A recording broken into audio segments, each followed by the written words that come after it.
Today I want to talk to you about a man who is something of a know-it-all. It's in 1 Kings chapter 4, verses 32 and 34. And when I read these verses, see if you can guess who I'm speaking about.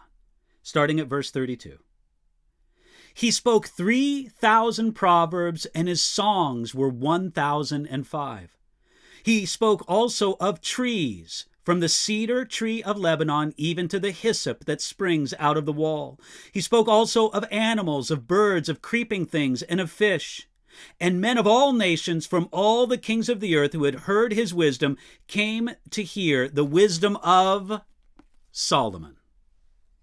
Now, sometimes when someone is boasting about their wisdom, we call them a know-it-all. It can sometimes be annoying to be around these people.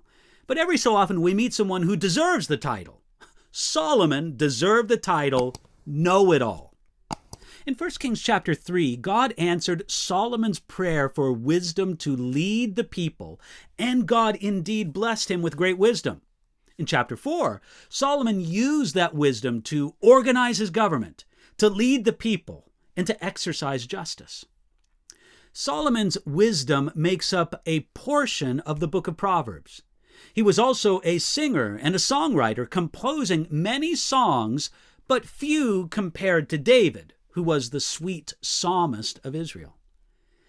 Solomon had a divinely gifted intellect and ability to understand. His wisdom was applied to understanding life and human problems. The old rabbis had legends about Solomon. One of them said that even the animals brought their disputes to Solomon. According to one of these old legends, a man walked in a field on a hot day with a jug of cool milk when he came upon a serpent dying of thirst. The serpent asked the man for some milk, but he refused. Finally, the serpent promised to show the man some hidden treasure if he gave the serpent some milk, and the man agreed. When they went to the place of the hidden treasure, the man moved a rock and was about to take the treasure when the serpent pounced upon him and coiled around his neck. The man protested that this was unfair, but the serpent insisted that he would never take his treasure. So the man said, "Let's take our case to Solomon," and the serpent agreed.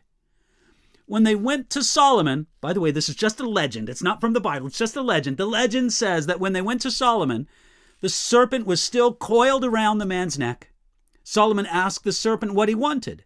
And the serpent said, "I wanted to kill this man because the scriptures commanded it when they said that he would bruise the heel of man." Solomon told him to first let go of the man because the two parties in a trial must have an equal standing.